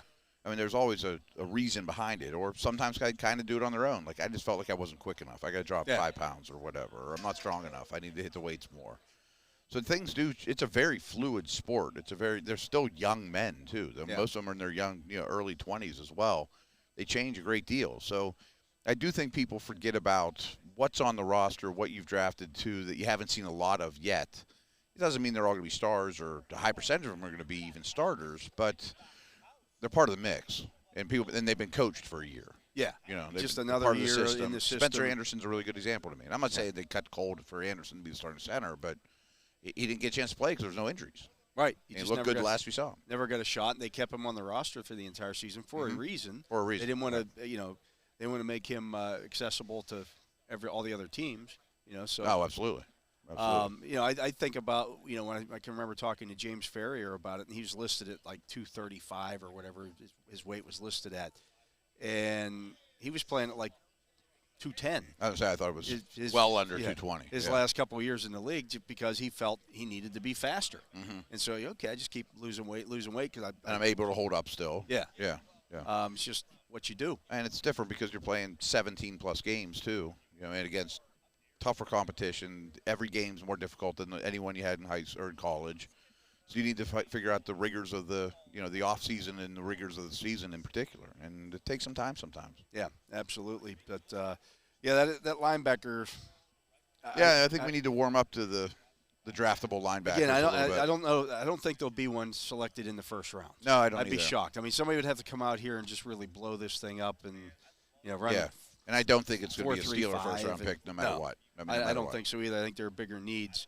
But day 2, early day 3, those 2 fourth-round draft picks, one of them could be a linebacker that you throw into the mix. And unlike some positions, he should get his jersey dirty every week right off the bat, assuming he's capable on special teams and maybe he's a star on special teams. I mean, you saw, what Nick Herbig was able to do on special teams this year. That's what an off-ball linebacker who gets drafted, that's what they do.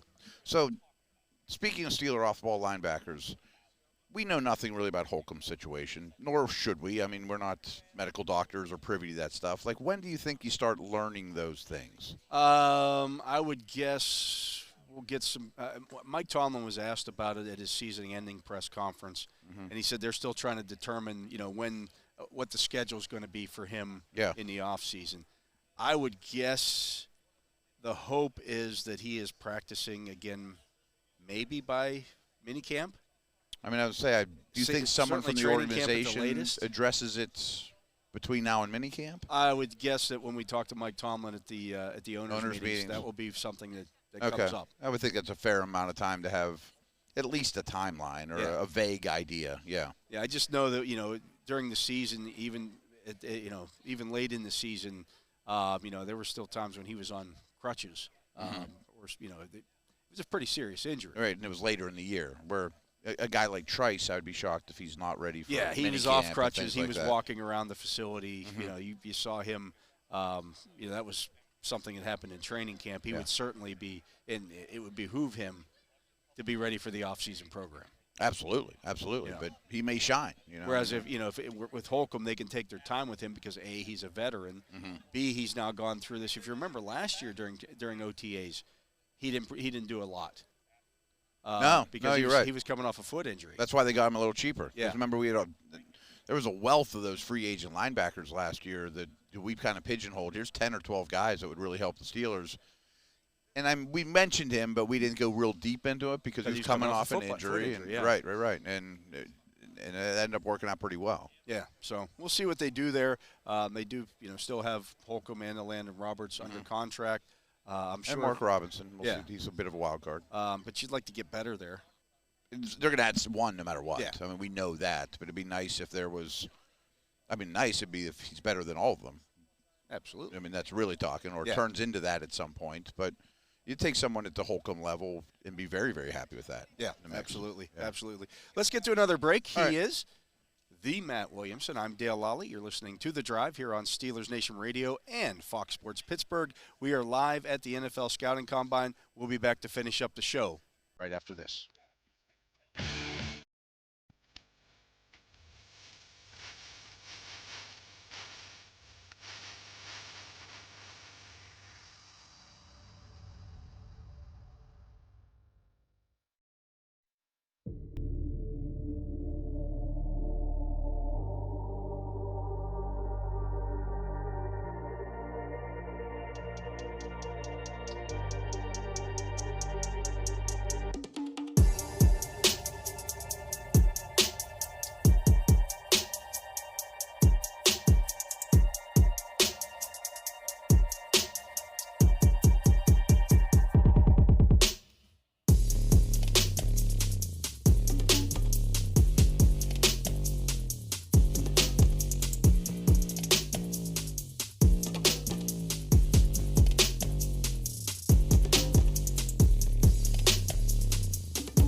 Yin Chat's new Combine Challenge is now live. Yin Chat is the Steelers trivia and predictive game where you can compete versus Steelers Nation for prizes.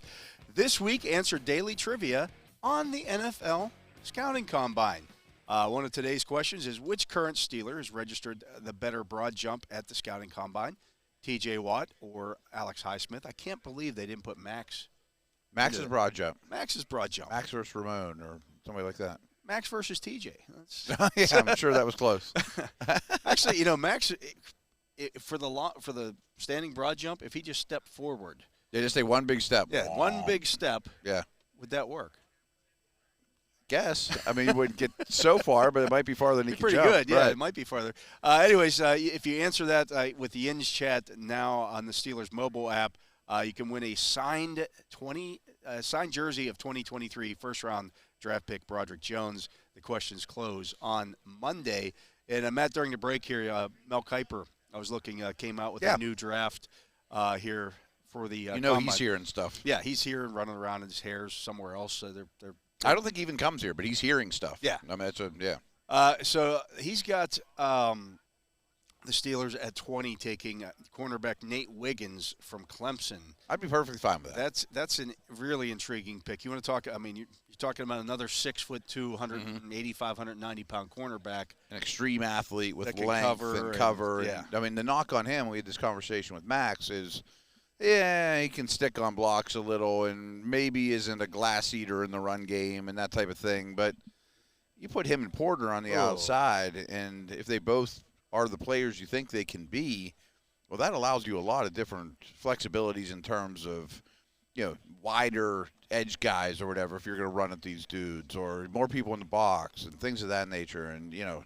so I would take that right now. The other thing that people don't think about with these kind of things, so if you have a good young cornerback, and you take another good young cornerback, now those guys are going to push each other.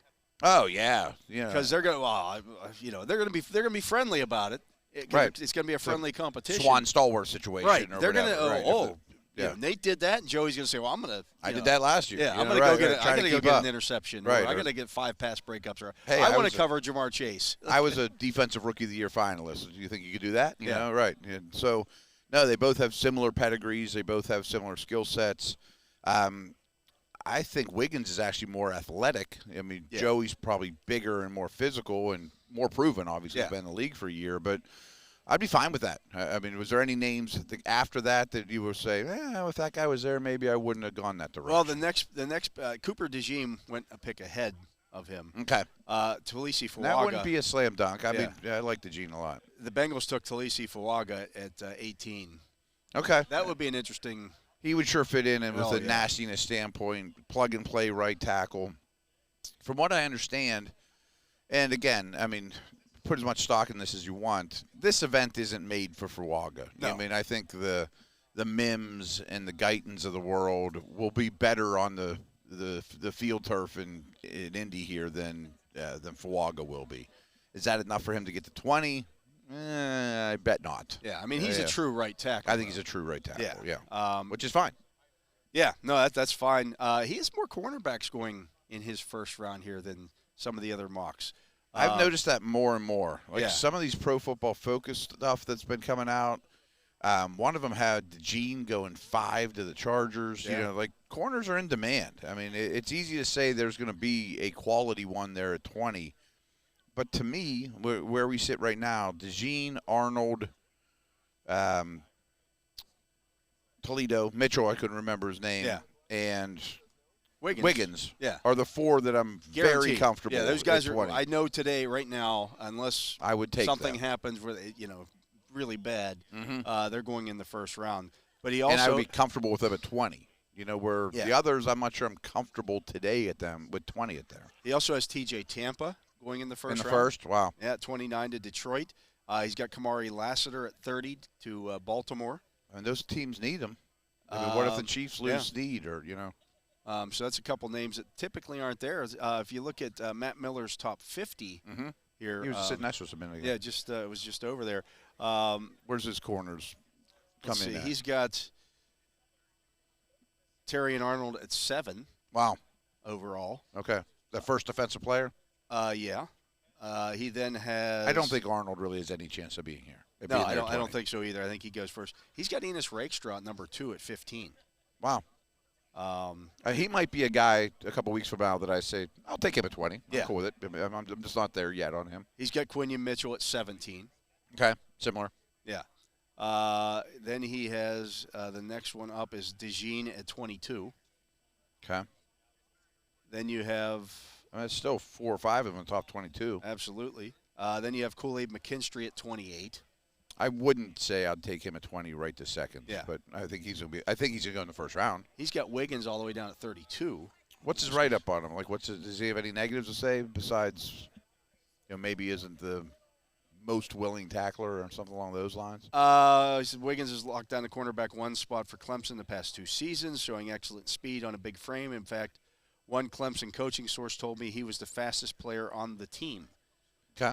Wiggins. That all adds up. That's what I would say. At Clemson. At Clemson. Yeah. Wiggins is lean and can be susceptible to giving up on catches on breaking routes, but his length and wheels are intriguing, and he is always around the ball despite limited targets, evidenced by 17 pass breakups. So he gets his hands on the ball. Over the 22-23 season.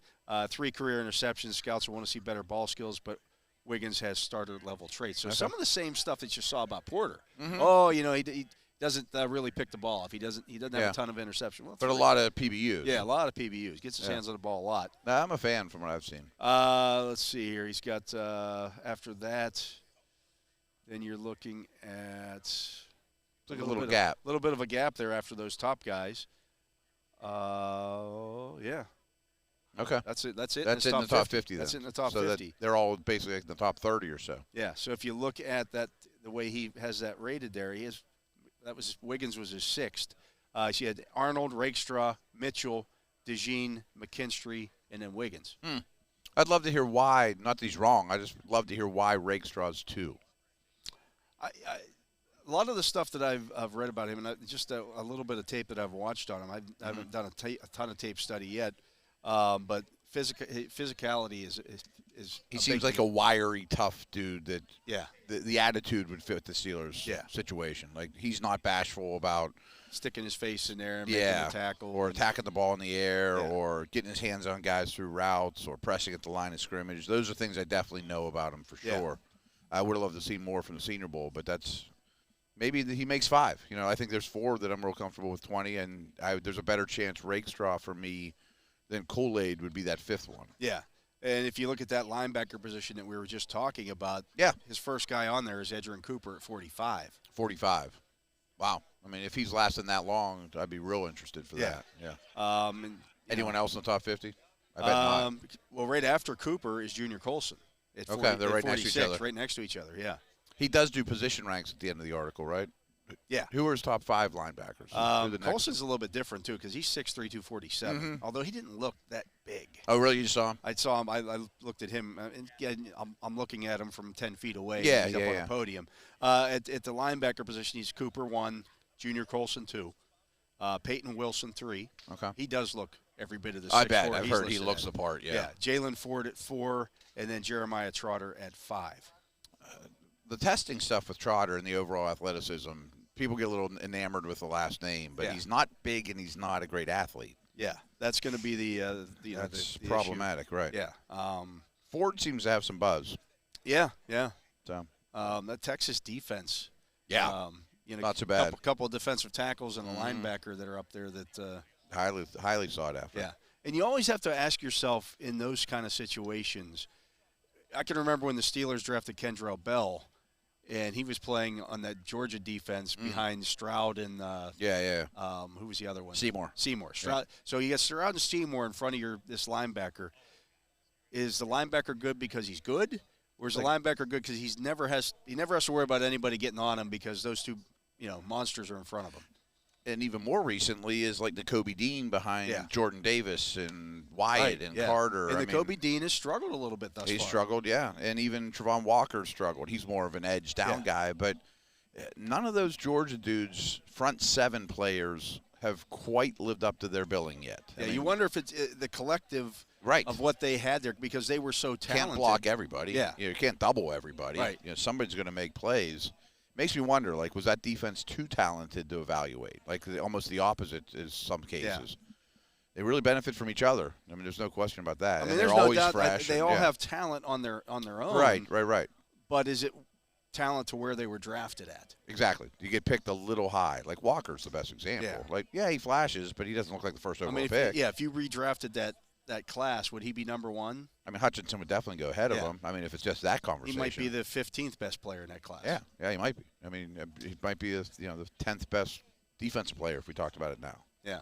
Yeah, there's upside, there's athletic ability, but everyone on the front seven is better than the people blocking them. Yeah, looking at the defensive tackles, he has Byron Murphy 1, Jerzon Newton 2, Tavondre Sweat 3, Chris Jenkins from Michigan 4, and then Brandon Dorius from Oregon 5.